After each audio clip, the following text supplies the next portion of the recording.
Cenário Nacional sobre o Banco de Perfil Genético. Agradecer muito à professora Thais e ao Biotecjus, um grupo de pesquisa que eu admiro muito. Meu nome é Vitor Richter, eu sou doutorando em Antropologia Social na URGS. E a fala que eu tenho para compartilhar com vocês hoje é produto de um paper em colaboração com a minha orientadora, a professora Cláudia Fonseca. E a gente mudou um pouco o título. Vocês que ficam aí vendo o programa é outro, então eu gostaria de falar com vocês sobre os desafios éticos da genética forense no Brasil, sentidos e práticas em debate. Eu acho que, reconsiderando o nosso papel enquanto antropólogos aqui, é tentar trazer alguns elementos da nossa pesquisa de campo, do que especialistas, juristas, bioéticos e peritos têm enfrentado uma vez que essa lei foi aprovada. Então, me sinto às vezes um pouco desconfortável de ter amigos e especialistas como meus informantes, às vezes, como nos projetos de pesquisa, mas eu preparei espero não ficar muito chata a leitura, qualquer coisa para me ater ao tempo. Então, diversos analistas se debruçam sobre o tema dos direitos humanos têm defendido a necessidade de enfatizar como a universalidade destes é produzida localmente, transpondo os limites dos códigos legais para dar atenção aos significados e usos particulares dos direitos. Como a antropóloga Patrícia Chu afirma, abre aspas, o que interessa é justamente descobrir como essa noção é construída na prática, quais são as suas consequências e seus significados particulares em contextos específicos, fecha aspas. Ao nos debruçarmos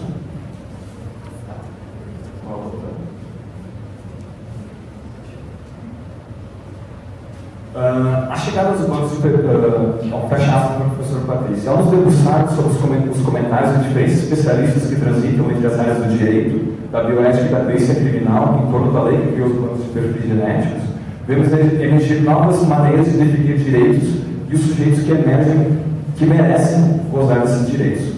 A chegada dos bancos de perfis genéticos de DNA ao Brasil faz parte de um processo de expansão do uso da tecnologia ao redor do mundo.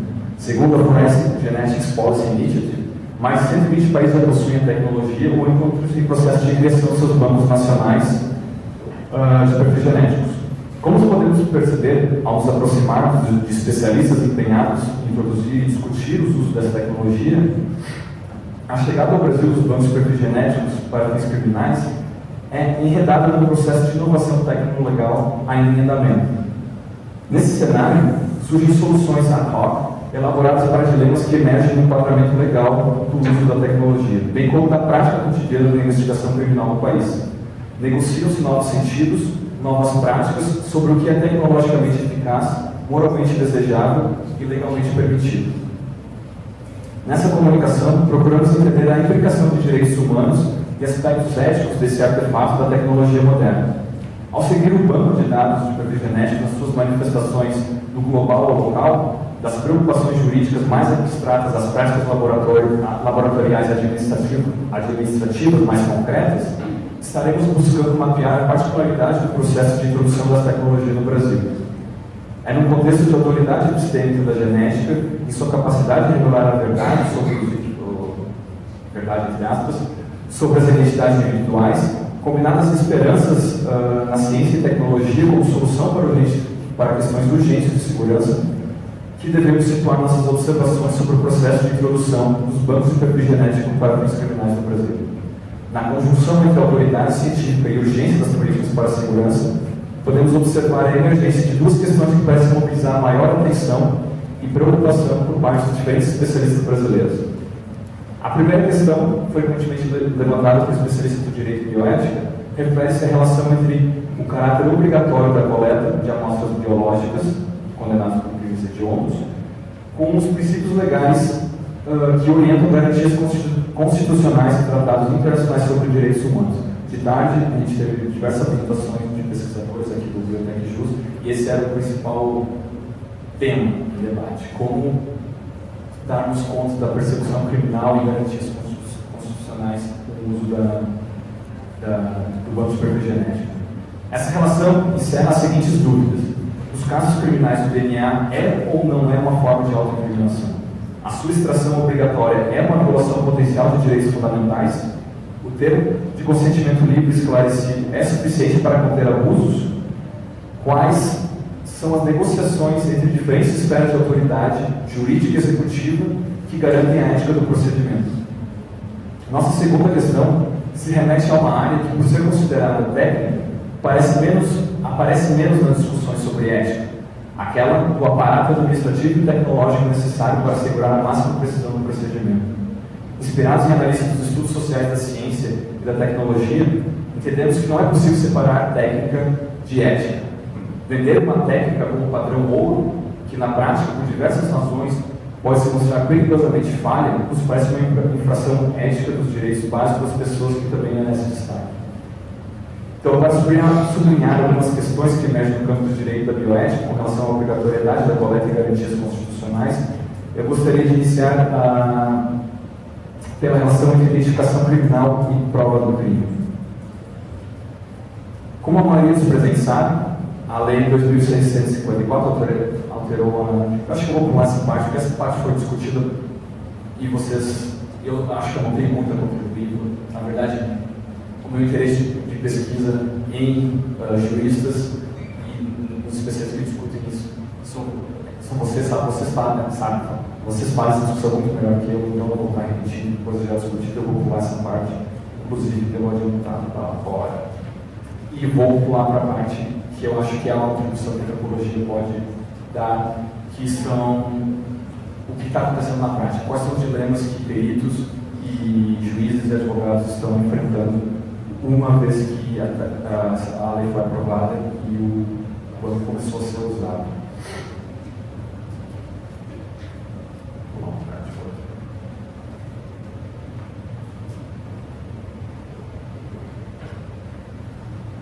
Bom, então as preocupações em torno da relação, o que significa identificação e o que significa produção de prova, que é um dos pontos que eu ia comentar e pulei, e outro ponto é como o consentimento informado, ele esclarecido, passa a ser visto como um direito humano.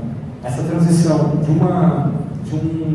um princípio da pesquisa científica e do tratamento médico, ele se desloca e passa a ser considerado como um direito humano. Isso, em diversos lugares no Brasil, especialmente, é uma das particularidades dessa discussão no Brasil.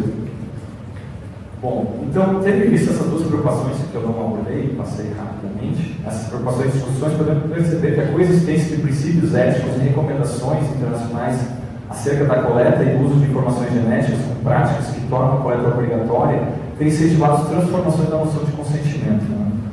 Anteriormente concebida como um princípio geralmente circunscrito às práticas de pesquisa científica e médica, desculpe repetindo só para fazer meu gancho, a noção de consentimento informado tem sido problematizada no contexto de expansão dos usos da informação genética nas investigações criminais, acrescentando novas e importantes dimensões aos debates sobre direitos humanos.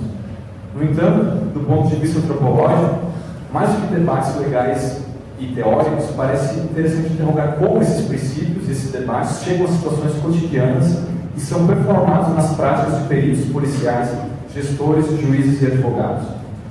Assim, além dos dilemas filosóficos e jurídicos ligados à coleta obrigatória para os condenados, obstáculos inesperados emergem quando a lei é posta em prática. Em entrevista realizada no final do ano passado, uma perita criminal federal apontou a situação complexa dos presídios brasileiros como uma das dificuldades de coletar os perfis daquelas pessoas previstas na lei. Ou seja, no âmbito de um projeto de pesquisa em colaboração com a Universidade de Coimbra e o INE, com os pesquisadores Felipe Santos, Helena Machado, Suzana Costa, a gente realizou uma série de entrevistas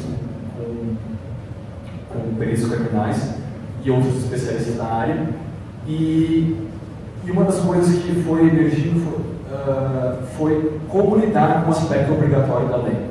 Uma vez que a lei estabelece esse aspecto obrigatório, o que a gente faz com isso? Como a gente coleta os perfis dos condenados por crimes hediondos? Que parece uma questão muito simples, na verdade não é. E é um pouco disso que eu gostaria de abordar com vocês. Então, essa perita criminal federal, referindo a situação complexa dos presídios brasileiros, refere o seguinte, abre aspas, é assim,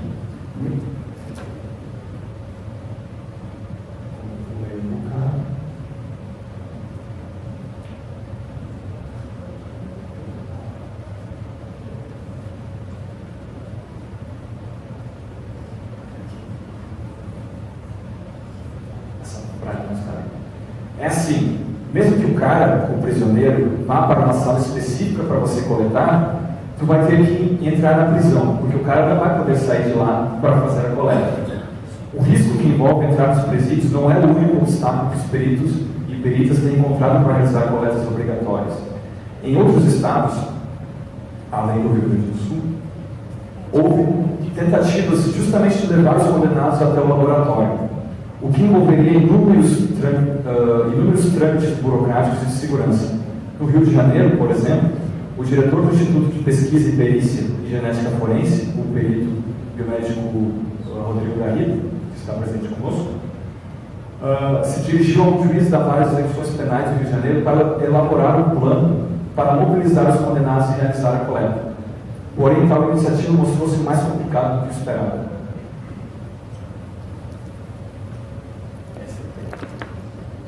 Se quiserem, abre aspas para o perito Rodrigo Garrido.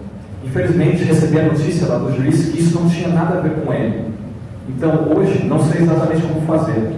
Acho que eu, como executivo, como poder executivo, não devo buscar, ficar perguntando, pedindo para que mandem pessoas para serem tipadas. Eu acho que essas pessoas devem ser mandadas para a gente, pela questão da lei, pelo próprio juiz, assim que são condenadas. Aquelas que já estão condenadas têm que ver como vai se fazer. Aprendi que essa situação não é exclusiva ao estado do Rio de Janeiro.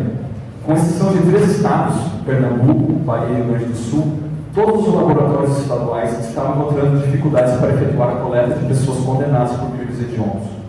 De acordo com o relatório divulgado pelo Comitê Gestor da Rede Integrada de Bancos de Perfis Genéticos, em março de 2015, até o dia 28 de novembro de 2014, o Banco Nacional de Perfis Genéticos contava com apenas 53 perfis de condenados e 1.524 perfis de locais de crime.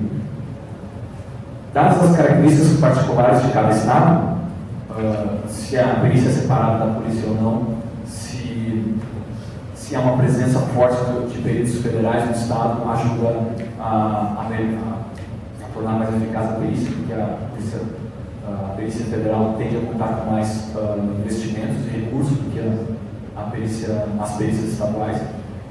Não é o caso de todos os estados, mas na maioria. Né? Então, dadas as características particulares de cada estado, o desafio de alimentar o Banco Nacional assume contornos diversos. Em conferência proferida durante o 4º Seminário Nacional de DNA e Laboratórios Forenses, realizado em novembro do ano passado, a diretora do Laboratório de Genética de Pernambuco relatou o caso do estado e como conseguir iniciar a coleta obrigatória de condenados, tido como uma das experiências mais exitosas no momento. Mesmo sendo um dos últimos laboratórios de genética a ser criado em setembro de 2012, e ainda não contar com o CODES instalado na época desse evento, ou seja, em novembro do ano passado, as peritas e peritos pernambucanos já haviam coletado cerca de 800 amostras de condenados por crimes hediondos.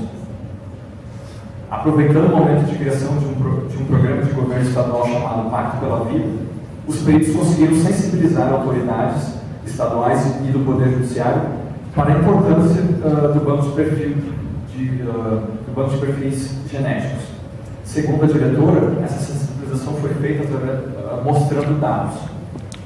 Através de reuniões semanais que colocavam os diretores das diferentes áreas especiais, criminalística, medicina legal, identificação e laboratório de DNA na mesma sala que secretários de Estado de Defesa Social e Ressocialização, juízes, promotores e defensores públicos, os peritos pernambucanos aproveitaram a recente inauguração do laboratório, que foi feita após a criação da Lei 12.654, para convencer as autoridades a concederem acesso aos presídios.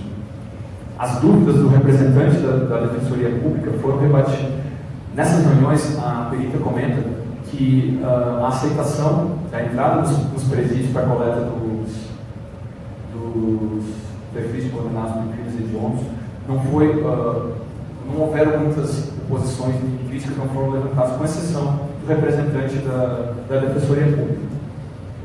No entanto, as dúvidas do representante da Defensoria Pública foram rebatidas pelos representantes do Ministério Público e do Poder Judiciário, prevalecendo o veredito, aspas, cumpra-se a lei. Há uma lei, você não precisa de autorização, simplesmente vá aos presídios. Assim, com o apoio do Poder Judiciário, o laboratório pernambucano então começou a reunir informações sobre os condenados por crimes hediondos.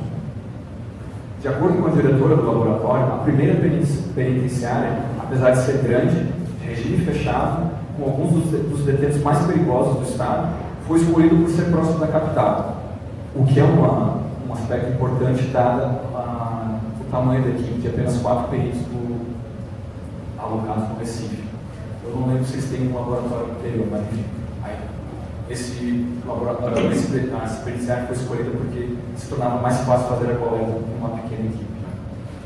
E também por ser, abre aspas, organizada e tranquila, e por ter um diretor atuante e bem aceito dentro da unidade prisional. A penitenciária escolhida contava com 1.910 apenados, sendo 1.100 condenados por crimes hediondos.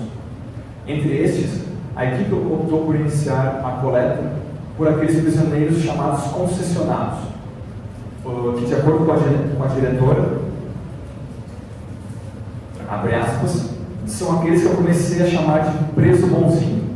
São aqueles indivíduos que estão presos por crimes hediondos, mas que por bom comportamento, talvez, recebem o salário.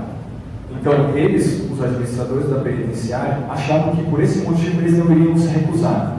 Fecha aspas. A direção da penitenciária encarregou-se de realizar o que a diretora do laboratório chamou de divulgação interna, sobre o porquê do SOP bucal a ser realizado pelos peritos.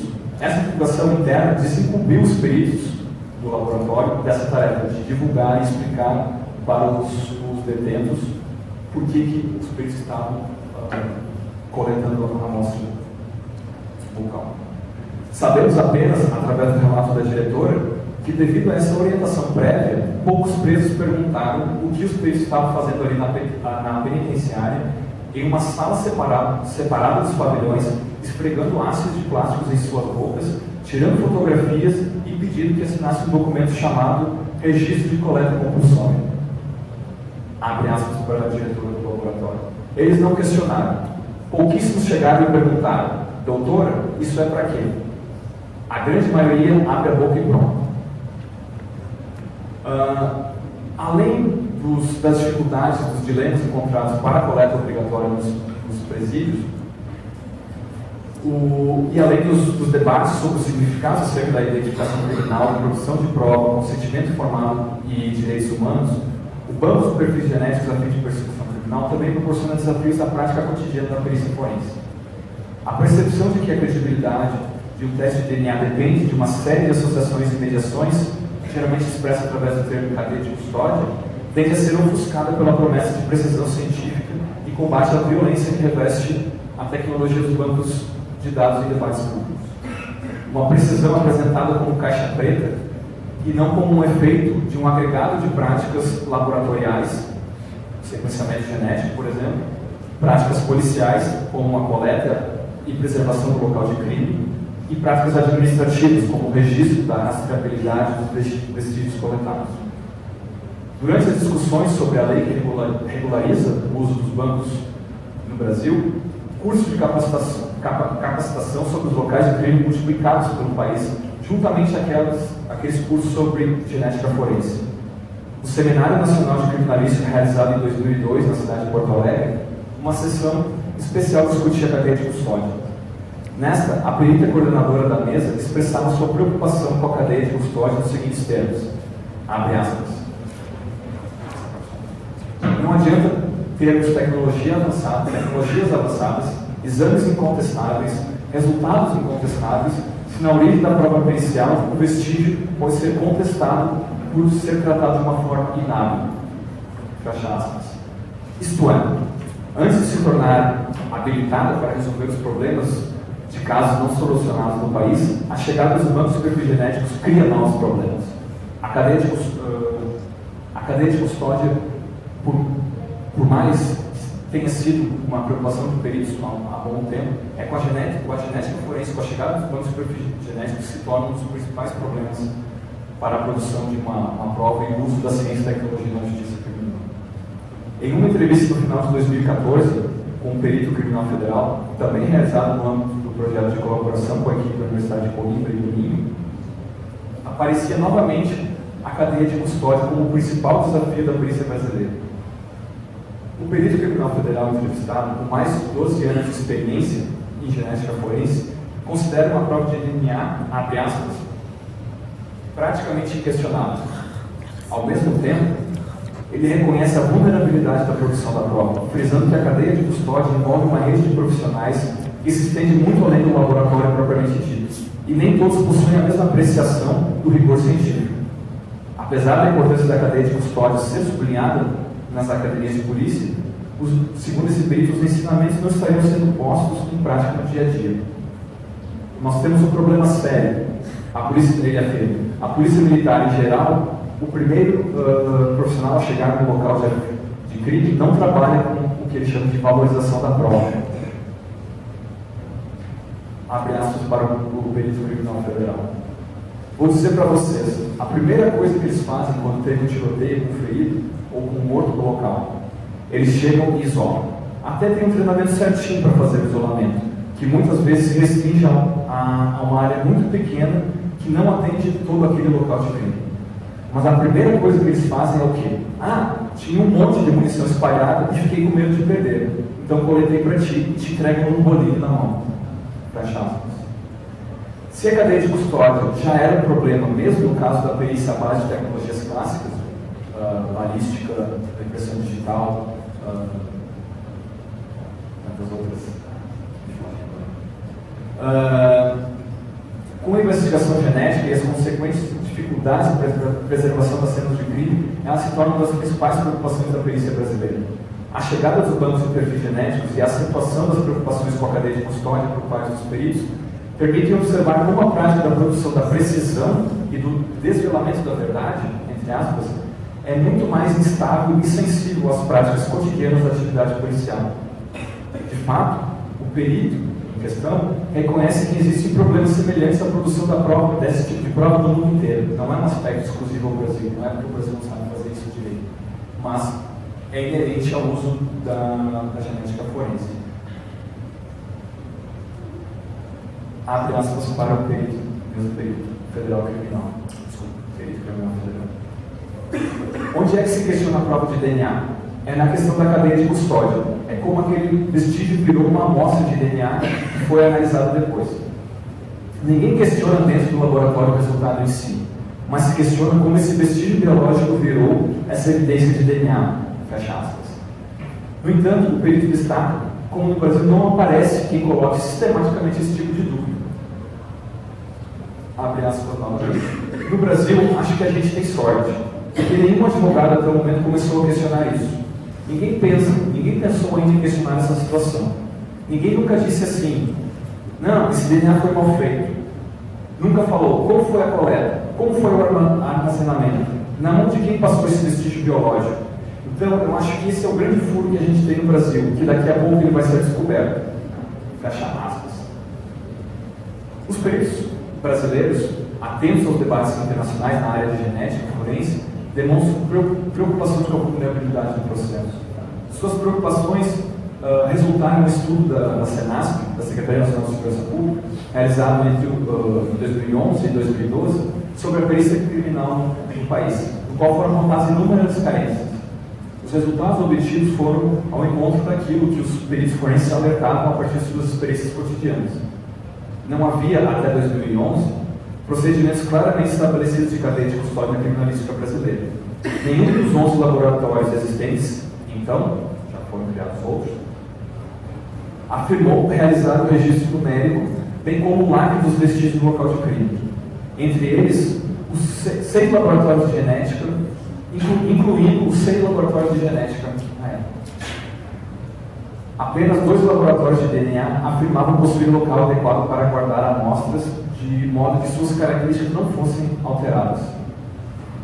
É interessante que o relatório aponta para a necessidade, abre aspas, a necessidade de reformulação da gestão da criminalística, fecha aspas, como ainda mais importante do que a carência de pessoal, equipamentos e capacitação. O relatório levanta, assim, aspectos técnicos que normalmente passam sob o silêncio, apesar dos muitos debates sobre a cadeia de custódia. Os autores do relatório perguntam, por exemplo, Quais os mecanismos de recrutamento de pessoal? Qual a formação básica do perito? Sabemos que até recentemente a maioria esmagadora dos peritos trabalhando com genética forense tinham formação em biologia ou bioquímica.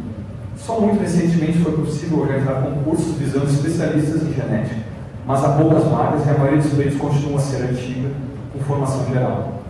O relatório ainda sublinha a grande diferença entre os salários dos peritos, tanto entre estados como dentro do mesmo estado. Há lugares importantes, como o Rio de Janeiro, por exemplo, onde peritos estaduais sem plano de carreira não podem aspirar a ganhar mais do que um quarto ou quinto do que ganha o perito federal. Jovens cientistas competentes tendem a sair do ofício, à procura de oportunidades mais gratificantes. É difícil imaginar como, nessas circunstâncias, os laboratórios, mesmo com periódicos cursos de capacitação, poderão recrutar e segurar peritos de excelência. Outro problema básico da administração, apontado pelo diretor do IPPGF do Rio, perito Rodrigo Garento, que eu mencionei, durante uma palestra proferida no programa de Antropologia Social da URGS, tem a ver com a articulação de dados entre o Banco Estadual de Dados Genéticos e o Banco Federal, por exemplo. Se peritos estaduais devidamente capacitados e instrumentalizados conseguem integrar seus achados ao Banco Federal, eles têm acesso direto apenas ao Banco Estadual de Dados, limitando a eficácia do seu empreendimento. O procedimento de checagem e de comparação dos bancos tem de ser feito dessa forma que dificulta o acesso imediato para garantir que esses bancos não sejam violados tão facilmente. No entanto, isso dificulta o uso cotidiano da tecnologia. Finalmente, cabe mencionar o último ponto ético. O que fazer com as amostras biológicas? É necessário guardar, depois mesmo do registro do perfil genético, as proveitas com DNA, caso o tribunal peça uma verificação do primeiro resultado? Quais são os mecanismos administrativos que garantem a verificação de prazos e possibilidade de descarte? Quando passamos do DNA para a amostra biológica original, especialmente no caso, por exemplo, dos pedaços de ossos ou tecidos usados na identificação de cadáveres, a questão da armazenagem e descarte se torna ainda mais complicada. Conforme o diretor do laboratório, o juiz local não aceita práticas usuais ligadas, por exemplo, ao lixo hospitalar.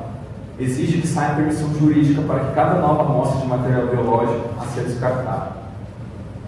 Conforme Michael Lynch e seus colegas, a credibilidade da coleta de vestígios e da cadeia de custódia se apoia numa aparente objetividade burocrática. Sugerimos que a validade ética também é produzida através de uma série de procedimentos administrativos, isto é, juntamente aos resultados de sequenciadores genéticos, trabalho de laboratório, microcomparadores balísticos e cálculos estatísticos, a confiança ética e científica em uma prova pericial é constituída através da mediação do perito e do registro de todas as ações efetuadas, até que os diferentes objetos e materiais encontrados em uma cena possam vir a ser considerados vestígios. Deste ano, o Departamento de Justiça dos Estados Unidos e do FBI divulgaram um relatório com os primeiros resultados da análise de 2.500 casos, dos quais a comparação microscópica de fios de cabelo geraram matches usados para condenar réus entre 1972 e 1999. Em um momento, ou seja, nesse período no qual a análise de DNA mitocondrial passou a ser rotina nos laboratórios norte-americanos, depois de 99. O relatório revelou que a unidade de elite da perícia forense do FBI forneceu testemunho técnico equivocado e falho em 257 dos 268 casos revisados até então, 96% dos casos, incluindo 32 sentenças de morte. O relatório do Departamento de Justiça e do próprio FBI registrou ainda que 26 dos 28 peritos forenses do FBI que trabalharam nos casos analisados afirmaram em depoimentos e laudos a quase certeza dos seus resultados das comparações que realizaram, apoiando suas conclusões estatísticas incompletas ou enganadoras e superestimando os resultados sempre em favor da promotoria. As reações ao relatório foram diversas. O FBI e o Departamento de Justiça se comprometeram a continuar revendo os casos do uso de análise microscópica de cabelos e a realizar análise semelhante para as outras 19 disciplinas forenses. Políticos e promotores exigiram que o Departamento de Justiça avisasse os réus desse período entre 72 e 99, condenados e seus advogados, possibilitando que seus casos fossem revistos. A Associação de Advogados de Defesa Criminal dos Estados Unidos e um dos criadores do Innocence Project, Peter Neufeld, interrogaram por que o Departamento de Justiça levou cerca de 40 anos para reconhecer a fragilidade da técnica. No entanto, ironicamente, longe de minar a confiança nas tecnologias forenses, especialmente do DNA, o relatório parece ter contribuído para uma maior confiança no DNA. A solução, a questão de incluir o DNA se trata de, durante 40 anos, a microcomparação entre cabelos foi tida como verdadeira, como altamente confiável. E quando se descobre, quando se revela que esses resultados não eram tão confiáveis assim, esse tipo de conclusão não é transferido para o DNA. E, como sabemos, também há diversas suscetibilidades ainda mais preponderantes quando se trata de amostra biológica, ou seja, que fica exposta a condições climáticas e tantas outras. Ou seja, com um tipo de resultado desse do FBI, do Departamento de Justiça, a confiança que deixa de ser estabelecida na comparação de fios de cabelo não é transferida para o DNA. Pelo contrário, a confiança do DNA é reforçada. A solução proposta pelo Departamento de Justiça para aqueles que desejassem revisar suas condenações foi justamente realizar testes de DNA. Dessa vez sob condições verificadas, ou seja, um banco de dados público de padrões de muitas amostras representativas, critérios precisos e objetivos para a declaração de médias e estudos realizados por pares que validem os métodos usados. Quem defendeu isso foi o geneticista Eric Lander, e parece emergir nesse contexto novos critérios que atualizam a decisão de Daubert, por exemplo, que estabelecia uma decisão importante no contexto norte-americano, que estabelecia os critérios para a aceitação de provas científicas na justiça criminal. Eric Lander, um importante geneticista também, que participou das primeiras revisões dos usos de DNA, aponta num editorial do New York Times, nessa citação, novos critérios, parece emergir novos critérios para a aceitação de uma prova científica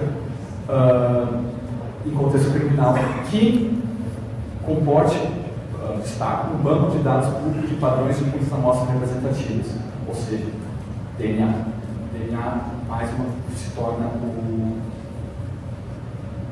parece se tornar a única ferramenta forense confiável. Então, para concluir, é nesse contexto de reafirmação da autoridade do DNA enquanto padrão ouro das ciências forenses que os bancos de dados passam a figurar como uma expressão dos benefícios do uso da precisão genética nas investigações criminais.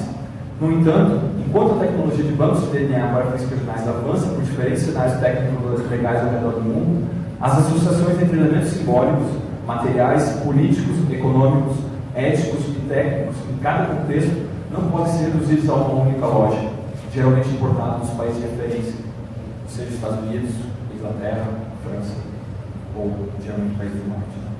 Articulado em situações específicas, o uso da biotecnologia na persecução criminal define novos materiais, coletivos e relações, ao mesmo tempo que mobiliza diferentes sensibilidades e práticas de justiça, práticas forenses, e políticas de segurança e concepções sobre cidadania. Parafraseando o relatório do Comitê Gestor de 2014, sugerimos que, sem um cuidadoso estudo dessas práticas,